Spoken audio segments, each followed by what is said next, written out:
Transgender cyclist Austin Killips swipes at cabal of right-wingers after cycling officials change policy. Austin Killips, who became the first openly transgender female to win an official Union Cycliste Internationale (UCI) stage race earlier this year, spoke out Sunday night about the sport's governing body's new policies regarding trans participation in women's events.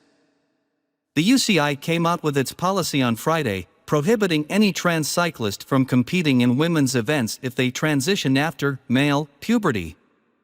Instead, the UCI said those who transitioned after male puberty would be able to compete in an open category. Killips expressed her frustrations on Instagram and then on her Substack. "I am devastated by the UCI's decision to renege on the policy and framework they previously set out for inclusion.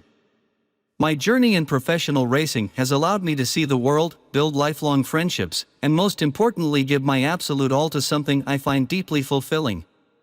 No one should be denied the opportunity to chase the same joy that I and others have found through racing." On Substack, Killips went on to blame the cabal of right-wingers who took issue with the push for inclusion in women's sports as a transgender female.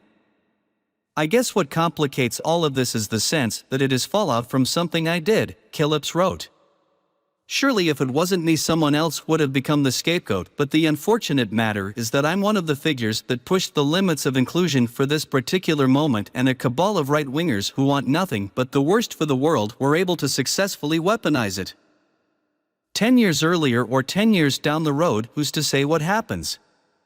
But circumstance is such that I am close to the center of a fight that is much bigger than me or any of my previous aspirations. I hope to right the injustice that has been incurred in response to my success in the sport. Other people fought tirelessly to make the last several years of my life possible. It would be unconscionable to not agitate for the next person who wants to give their all to racing bikes. We have to fight for what is right, knowing that it's for the good of others and not our own lots in life. I do not need to line up at a World Cup again, but I won't be able to sleep at night if I'm not fighting for the next woman who deserves a shot at everything this sport has given me." Killips won the Tour of the Gila earlier this year, which initially sparked national attention on the UCI's transgender participation rules. The organization initially defended itself before its turnabout on Friday. Killips then won the Belgian waffle ride in North Carolina. Earlier this month, the organizers changed the policy for its event.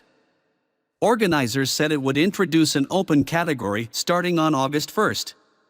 The UCI's decision followed a July 5 meeting, when the governing body found that the current state of scientific knowledge cannot guarantee that any physical advantage would be eliminated after undergoing hormone therapy treatments. The rule change, which goes into effect on Monday, will now enter those who do not meet the guidelines for the women's category into the men's category, which will now be renamed Men/Open. Last year, the UCI changed its rules to stipulate that athletes must have serum testosterone levels of 2.5 nanomoles per liter or less for at least 24 months before they are allowed to compete in women's events. That was an increase from past rules, which required levels below 5 nanomoles for 12 months prior to racing.